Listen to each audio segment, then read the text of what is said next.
In this guide, I'm going to show you how you can use the Imperial Mark here in Sailor Piece on Roblox.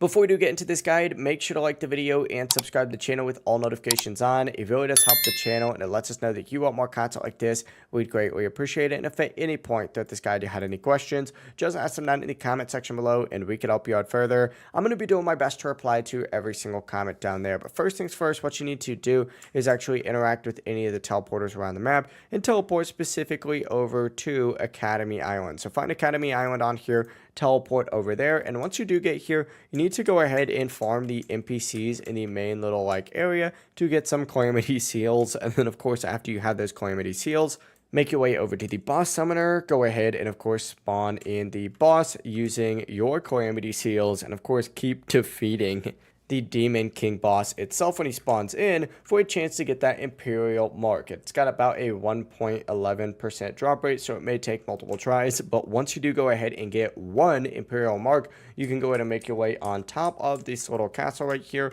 over to the Demon King NPC, and you just need to use one of those Imperial Marks in order to get the Demon King, of course with some other requirements as well. But that actually is the full process right here. It really is as simple as that. If you guys had any questions, ask them down in the comment section below and we can help you out further. I'm going to be doing my best to reply to every single comment down there. Before you do leave this guide though, make sure to like the video and subscribe to the channel with all notifications on. It really does help us out and it lets us know that you want more content like this. We'd greatly appreciate it. Have a great rest of your day though. Peace.